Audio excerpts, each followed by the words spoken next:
Oke, ini hari Rebo ini tanggal 23. Ini kami kedatangan ini teman-teman dari Semarang ini, Mas Dudun, Coy.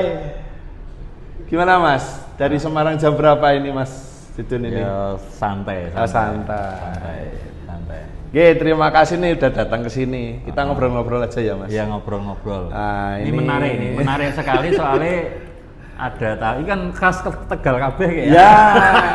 Nih Mas Dudun nih ada tahu aci ya. Ini ya Tegal, ini ya Tegal. Ini ada poci, teh poci. Sing ora asli Tegal kopine iki. Ini kopinya kapal burak ini. Ini kopinya kopi kapal burak. Tehnya, tehnya bukan asli Tegal tapi nggak apa-apa lah. Apa-apa, yang penting ini ikonnya Tegal ketok wes. Ya iya, ini kebetulan pas Mas Dudun Om Coy datang ke Tegal ini ya kita siapkan khas Tegal ini tahu aci. Oh ini pertama kita matur nuwun nih. Matur nuwun karena terkejut. Sengaja tak bikin kejutan. Terkejut karena ternyata kan gitu kan.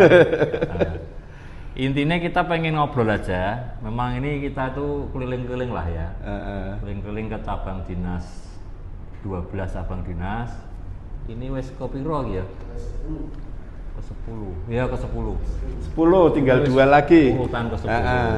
Sambil santai ya? Sambil santai tapi kopi kurung teko soalnya. Iya. Ya kan? Yusul. Pengantar jane sambil nunggu kopi jane. Oke. Nah, tujuannya kita pengen mendapatkan apapun lah, entah itu masukan permasalahan yang dihadapi atau apapun, kuncinya satu, ben awake dhewe itu dalam melayani masyarakat saya apik kan gitu. Iya. Ya. Saya apik kenapa? Karena awake dhewe sing gaji rakyat kan ngono. Betul. Ya aja nganti gaji pelayan rakyat. Abdi negara. Ini saya mulai, ini bukan interogasi, bukan ngobrol tok ya, bukan interogasi, bukan. Ngobrol tok. Interogasi sing nyiapke tahu aci sing diinterogasi. Ini mau sambil tak cicipi ini ngurungono surungan. Monggo. Nanti dicicipi Coy. Ya. Tahunnya. Santai wae. Jadi kita tema yang mau kita bahas itu 3. Bukan hebat ya. Siap. Sekali datang langsung 3 tema. Siap. 1 soal bagaimana tugas layanan kita dari sisi izin ya. Izin itu nanti ono sing kaitannya OSS, ada yang kaitannya wajib lapor. Kemudian yang kedua, kita akan ngobrol juga soal wasdalnya kita. Wasdalnya kita nanti bagaimana, dan yang terakhir nanti kaitannya sama Lismur. Oh ya. Lismur itu sambungan. Ini mungkin Lismur itu istilah sing wis terlanjur kita pakai. Jadi kan yang dimaksud bukan sekedar murahnya dari sisi tarifnya tapi kita masang bantu masyarakat itu betul-betul gratis kan gitu. Betul. Yang murah apa nih? Tarifnya. Bayare bayar bulanane, bayar tokennya sing. Ini sing jawab tidak harus Mas Rizdi ya? Enggak. Sing di belakang kamera ini bisa jawab. Mbak Heti ini bisa jawab ini. Bisa jawab juga. Ini kalau mau tak jadi co-host ini Mbak Heti harusnya di sini ini nih, samping saya ini. Tapi nggak apa-apa nanti biar ngobrol. Oke, ini pertama kaitannya dengan perizinan. Mungkin kita bahasnya 2 ya. Ada 1 yang terkait dengan layanan OSS kita. Yang kedua yang wajib lapor, yang langsung kan wajib lapor. Iya betul. Oke, pertama sambil info juga ada PP baru pengganti PP 5. Ya, ini kaitannya dengan OSS ada PP baru. PP-nya nomor piro malah wali? PP 28 tahun 2025. Oh ya baru grass berarti. Itu masih baru. Membacanya juga harus hati-hati karena halamannya ribuan. Lah kuwi kalau halaman ribuan itu sing metung kok males mocone. Saya nunggu poin-poinnya dari Mas Dudun. Pointer-pointer. Lah, tapi aja ditiru kuwi, jangan ditiru itu. Harusnya baca semua. Batang tubuh tidak banyak, banyak lampirannya. Orang itu karena itu mengatur seluruh izin OSS. Jadi nggak cuma SDM ya. seluruh izin itu di dalam satu PP, makanya oke banget. Nanti ada satu perubahan yang sudah saya baca, yang lain masih nyusul ya. IUPTLS itu kalau dulu masa berlakunya maksimal 10 tahun, itu kalau di PP yang baru tidak ada kata maksimal. Jadi IUPTLS itu 10 tahun sudah. 10 tahun tidak ada kata maksimal.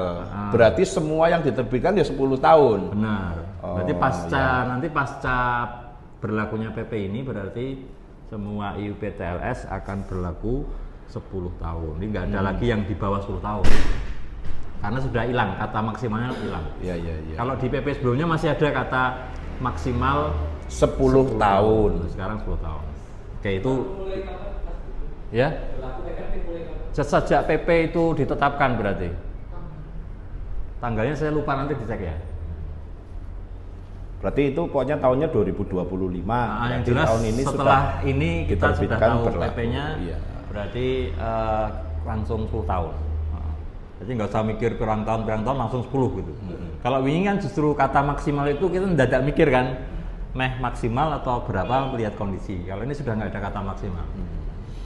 Oke, langsung kaitannya OSS nih, layanan OSS mungkin yang paling tahu yang pelakunya langsung. Iya. Itu adakah semacam kendala-kendala atau apalah kesulitan lah pada saat OSS tuh? Nah, pelakunya itu Ika ini satu ini. Ika saya ini yang ini nih.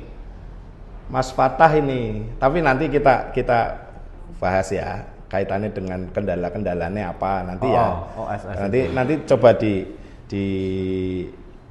apa namanya? diidentifikasi kendala-kendalanya yang langsung sudah terlintas saja, yang sudah dialami maksudnya. Ya, apapun kendala apapun. Jadi ada nggak kendalanya? Lancar berarti. Lancar. Enggak. Biasanya ini komunikasi dengan tangan yang mengurus kadang bukan yang ahlinya.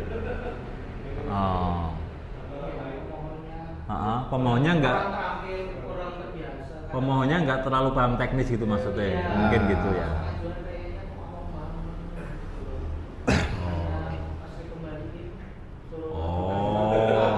Jadi pas misalnya melengkapi persyaratannya dia nggak paham gitu ya. Jadi akurasi nanti pada saat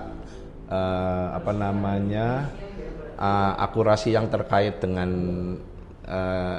isi dalamnya yang IUPTLS itu kadang-kadang ke sana ya. Salah satunya mungkin juga karena nomenklatur yang ada di DPA kita nggak muncul kali ya. Bisa jadi. Padahal ini sebenarnya tupoksi kita, jasa penunjang ini. Bisa jadi.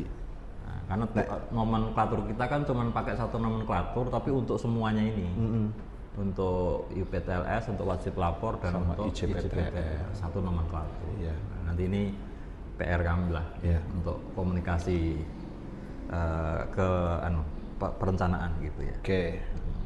Terus kaitannya Wasdal lagi, apa lagi ini? Apa tah Wasdal tah? Habis di Wasdal pada ganggu terus. Oh berarti itu. Oh berarti kalau yang nggak ngurus tuh yang di Wasdal yang belum berizin berarti. Belum berizin dan nggak mengajukan setelah itu ada aja. Ya. Ini sebenarnya agak sedikit melenceng di luar ya terkait dengan Wasdal, tapi masih ada hubungannya juga. Saya pernah lihat beberapa kali pamflet di kabupaten itu genset itu ada apa namanya ya? Ada pajaknya betul itu? Oh bisa sih. Secara perda itu ada beberapa kabupaten yang muncul ya? Bisa. Saya lihat itu di kabupaten. Itu pajaknya itu seperti apa? Mungkin itu perlu diperjelas kepada kami nih, karena apakah ada aturan yang kaitannya dengan itu secara aturan PP atau permen atau apa? Karena teman-teman kabupaten itu berbasis, mesti kalau mengenakan pajak berbasis perda kan? Iya. Nah, itu ada informasi nggak Mas? Itu analogi dengan PPJU yang PLN itu. PPJU PLN. Pajak penerangan jalan umum itu kan kalau ke PLN ada tuh. Nah, itu pun sama bisa diaplikasikan regulasi itu kepada genset. Karena genset itu juga memproduksi listrik gitu. Cuma nanti bedanya adalah ngitungnya. Kalau PLN kan ada kWh meter nih. Ya. Nah, kalau misalnya dari kabupaten kota menerapkan pajak PPJU untuk genset, berarti harus ada ukuran yang jelas nih dari sisi produksi listriknya si genset itu. Kan kebanyakan mungkin tidak pernah tercatat ya. Iya. Mungkin nggak ada kWh meternya kan gitu. Nggak ada. Nah, mungkin saja mereka itu saya nggak ngerti ya. Bisa jadi pakai asumsi cara ngitungnya. Tapi kalau mau fair sebetulnya ngitungnya ya masing-masing genset yang ada di perusahaan-perusahaan itu yang punya IPTLS tadi itu punya kWh meter. Jadi ketika dihitung bulan itu dia produksi berapa, masuk rumus pajaknya ketemu kan gitu. Bukan pakai asumsi. Tapi secara aturan ada, cuman detailnya saya kurang menguasai. Itu tapi sudah analoginya sama dengan PPJU-nya. Maksudnya itu perlu diatur nggak di tingkat itu sudah diatur. Sudah ada. Sudah diatur di aturan perpajakan. Oh. Nah, maka kita ini sebetulnya sebagai dinas teknis yang mengampu IPTLS punya alat juga nih sebetulnya. Biar kabupaten kota ikut bantu kita dalam hal laporan tahunan. Tetapi tidak ada kewenangan kita yang kaitannya dengan pajak. Kewenangan pajak tetap di kabupaten kota nih. Ya. Termasuk PPJU PLN pun kan masuknya ke kabupaten kota. Ya, oke. Nah, kita kepentingannya kita bisa nih melakukan pendekatan ke kabupaten kota karena mereka bisa narik pajak nih kan gitu. Nah, kita minta mereka mendorong pemilik IPTLS tadi untuk menyampaikan kewajibannya. Salah satunya adalah laporan tahunan di setiap bulan Januari. Nah, di situ kan ada produksi berapa kWh dalam setahun kan gitu. Nah, itu bagi kabupaten kan untuk ngitung pajak. Itu menarik KWH-nya berarti ikut harga tarik KWH berapa? Ngitungnya kalau saya tidak salah ingat, ngitungnya asumsinya pakai tarif PLN. Tapi KWH-nya berapa ya berdasarkan itu gensetnya masing-masing. Nah, itu nanti bisa. Nah, saya juga belum paham apakah kabupaten kota itu semua menerapkan itu atau belum semua. Kalau kota Semarang kayaknya sudah. Kota Semarang sudah. Tadi Cilacap ya. Nah, ini yang baru proses Brebes ya? Brebes kita kemarin kan kayaknya persiapan itu Pak. Persiapan untuk melakukan kaitannya dengan pajak genset ya? Nah, ini berarti bisa jadi terobosan. Dimulai. Jadi terobosan. Kan selama ini kita kaitannya dengan laporan tahunan kan agak repot nih ngoyak-oyaknya. Ya. Nah, kalau mereka dari kabupaten kota ikut bantu, mungkin kita bisa terbantu tuh dari sisi pelaporan itu. Nah, kalau bagi kita secara provinsi itu nanti ada indikator KWH per kapita. Yang selama ini hitungannya kita masih hitung dari PLN. Nah, kalau kita dapat angka dari IPTLS itu bisa nambahi KWH per kapita Jawa Tengahnya. Jadi bisa terdata ya kaitannya dengan IPTLS. Jadi sambil berjalan kan kita coba benahi laporan tahunan ini biar lebih. Karena sampai saat ini mekanismenya belum ada juga di kita kaitannya. Ya bukan mekanisme belum ada. Belum dilakukan secara maksimal untuk perhitungan yang kaitannya dengan IPTLS, kaitannya dengan tadi produksi. Tuh. Ya, tak tulis dulu nih. Jadi PPJU. Nah. Oke. Ini pertanyaan di ini belakang meja. Inspiratif tadi. Karena ini menjadi kita punya ide untuk melibatkan kabupaten kota nih. Dalam mengelola IPTLS. Gitu. Ya ini mirip kayak NPA ya. Mirip ya. Mirip. Maksud saya bayangannya seperti itu. NPA kan kita kan NPA kan kalau itu dari provinsi menetapkan besarannya, pajaknya ke kabupaten. Lah ini kan misalkan dari teman kabupaten ini udah ada wadahnya, ini menghitung produksi KWH-nya. Kalau mau menetapkan pajaknya basisnya ini. Iya. Gitu loh. Nah ini menarik. Ini jadi inspiratif, kita perlu ngobrol nih dengan Bapenda kabupaten kota. Iya. Iya, iya. Apa bisa difasilitasi secara Jawa Tengah regional nanti kaitannya ngundang dinas teknis kabupaten dengan Bapenda, kaitannya dengan ya ini menariknya kita ngobrol ke cabang itu selalu muncul ada yang baru. Muncul Ini yang barunya kayak gini. ini. Muncul kayak gini ya. Hal barunya ini. Itu dari gini. Saya itu ke alun-alun kabupaten di luar wilayah Cabin Tegal memang. Saya baca pamfletnya udah ada perdanya. Perda ketenaga listrikan. Ya aku rada kaget. Pajak mungkin. Oh iya, maksudnya pajak ketenaga listrikan. Saya rada kaget nih. Apa ini? Ada toh ternyata. Ya itu makanya saya tanyakan. Makanya saya tanyakan.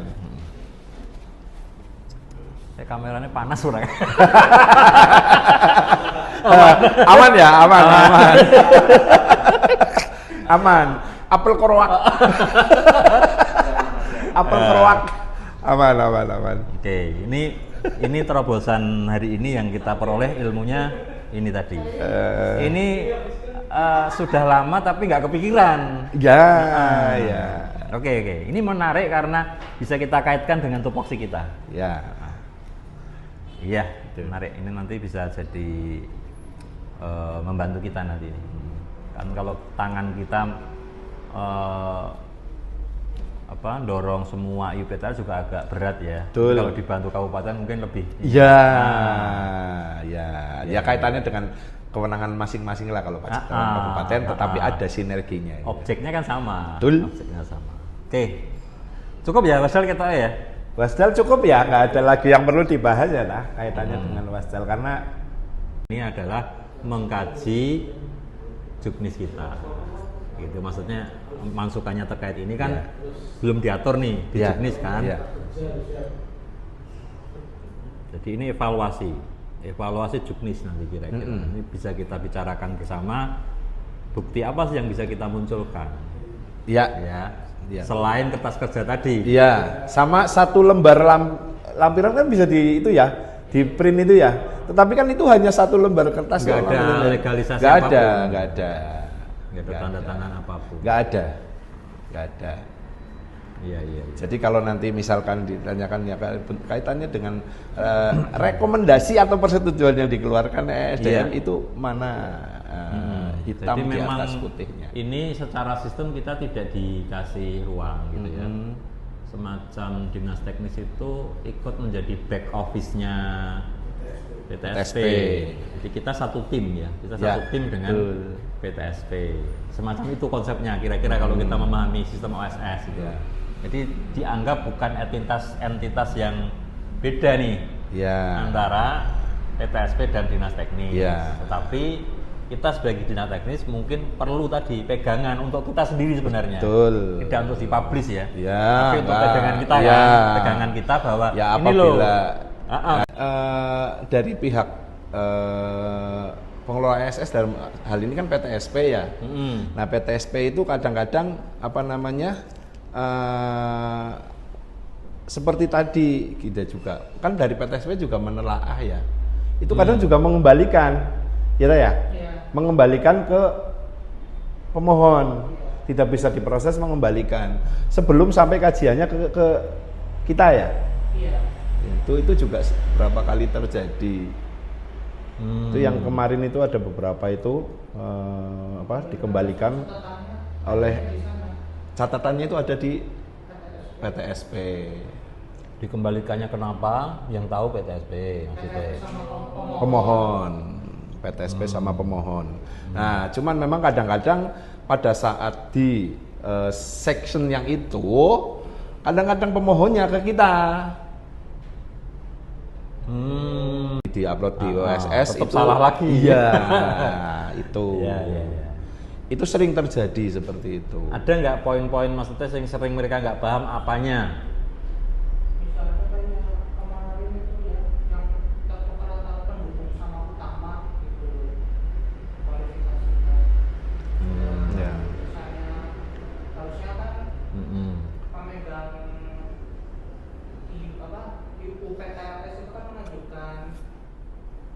sebagai utama SBU-nya, tapi dia ngajunya sebagai pendukung, salah dikembalikan, tapi sekarang belum ngaju ulang lagi. Ini bingung lagi. Berarti intinya ada beberapa pemohon yang dari sisi izin listrik itu kurang familiar ya. Betul. Mungkin dari sisi nama dokumen, mungkin sih yang dimaksud apa toh, gitu kan, itu mungkin kurang. Pemahaman kepada pemohon untuk melengkapi persyaratan-persyaratan yang dibutuhkan itu kadang terkendala hal-hal teknis yang kurang dipahami. Iya, berarti ini kata kuncinya adalah edukasi atau sosialisasi. Betul. Ya. Karena mereka biar ngerti apa yang dimaksud. Iya. Oke, berarti ini kata kuncinya adalah menjadi agenda. Maksudnya selain ada juknisnya, kadang nek mau cotok ya ora mudeng loh. Perlu sosialisasi. Jadi ya semacam petunjuk yang lebih teknis.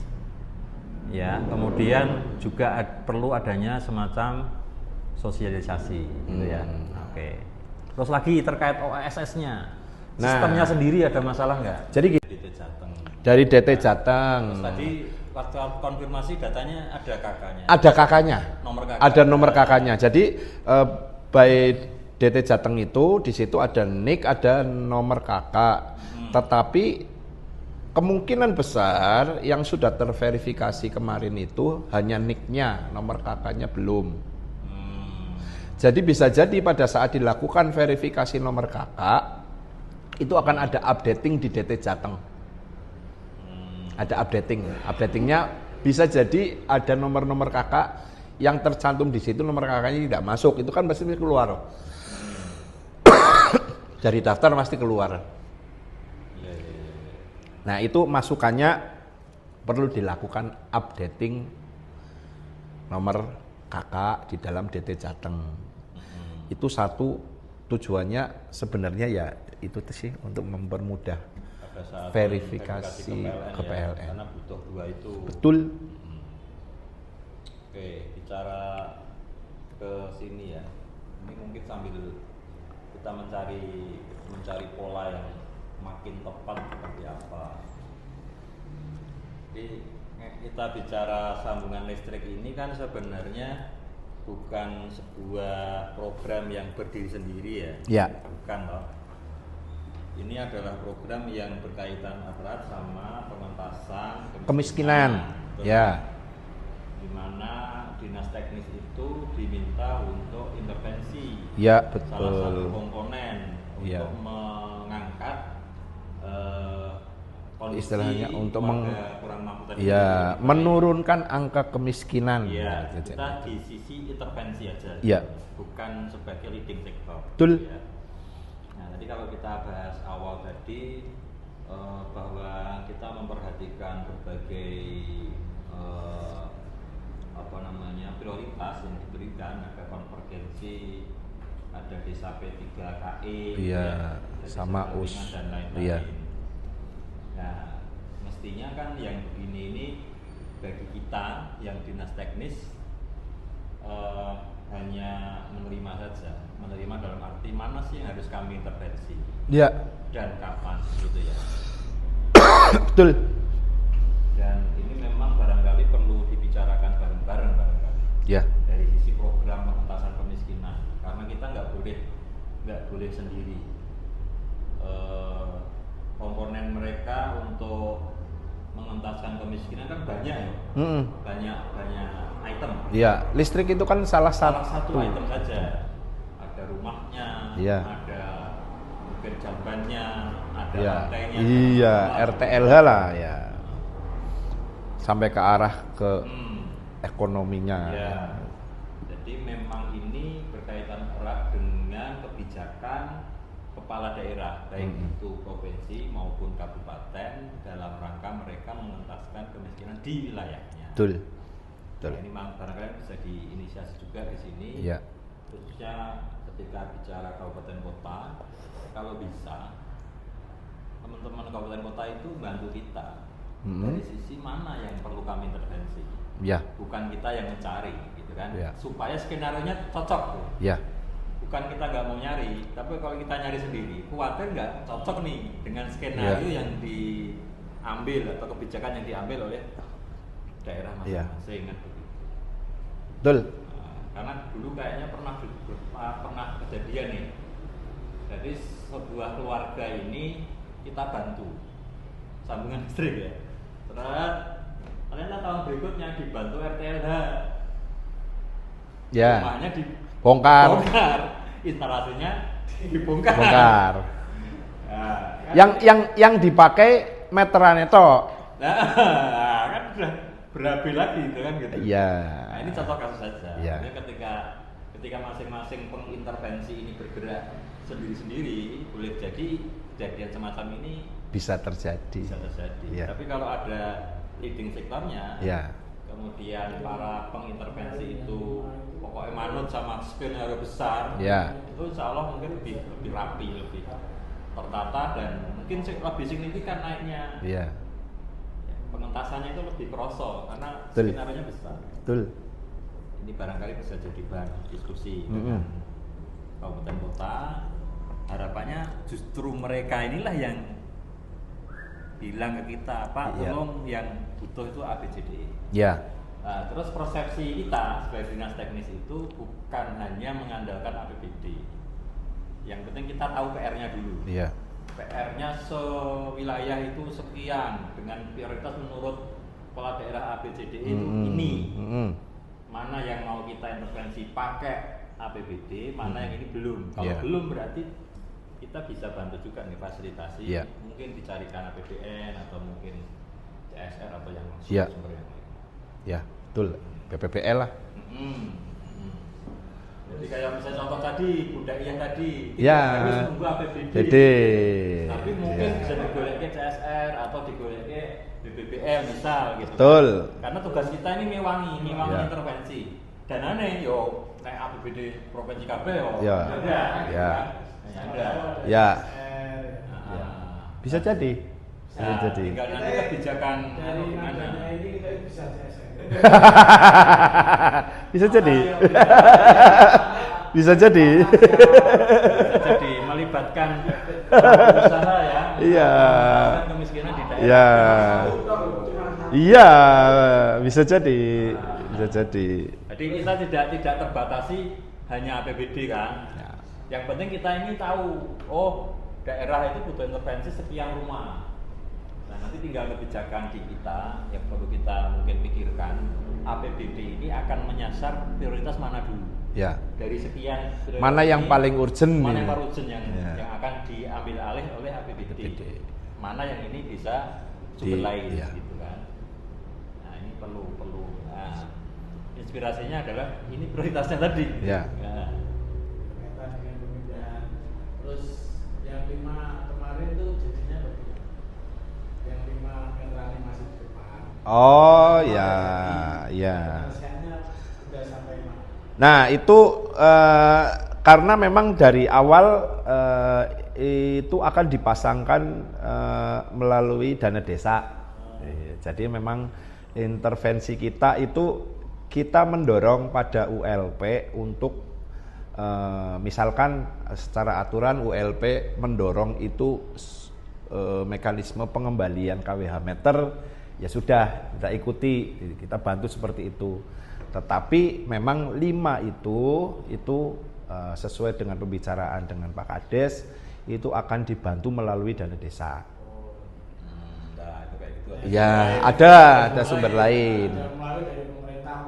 Ya, di luar sekitar 27 yang sudah dipasangkan melalui APBD provinsi. Tetapi yang 5 itu dari, dan mekanisme kita membantu di pengembalian KWH meternya. Nanti statusnya jadi 0 dipasangkan baru subsidi juga dengan dana desa. Jadi itu mendorong keterlibatan berbagai pihak. Iya, karena itu mutasi KWH sebenarnya. Sudah ada KWH-nya, rumahnya pindah ke belakang, tapi ininya jadi udah beda persil gitu. Kemarin ada pembicaraan dengan manajer WP3-nya, udah pindahkan aja, tapi ternyata secara mekanismenya PLN itu nggak bisa. Harus kembalikan dulu. Harus dikembalikan dulu. Daftar lagi. Harus daftar lagi. Itu sebenarnya teknis mekanisme Nggak aja masalah, sih. nggak masalah. Tuh. Maksudnya selama itu memang ada aturannya nggak masalah. Iya. No problem lah. Jadi poinnya untuk Lismur itu memang kita dengan keterbatasan anggaran APBD provinsi, tapi sasarannya mungkin banyak. Dua hal kaitannya dengan mana yang harus kita dahulukan. Iya. Pedomannya bagaimana, gitu ya. Terus sumber-sumber lain yang bisa kita ikut sertakan ya. Iya. Kira-kira itu gitu. Yuk, iki. Cukup? Oke, jadi cukup ya Mas Dudun ya. Cukup ya. Jadi pembahasan kita pagi ini ya ini nih di Selamat Utara Podcast ini. Sudah lumayan banyak ini. Terima kasih nih Mas Dudun nih dari Semarang nih dari bidang gatrik. Udah sampai ke sini. Coy ini dari bidang gatrik juga, teman-teman dari cabang dinas juga. Oke, terima kasih. Oke, kita tutup ya Mas Dudun ya. Terima kasih. Seruput dulu kopinya. Seruput kopinya dulu. Mantap. Posisinya tak payu.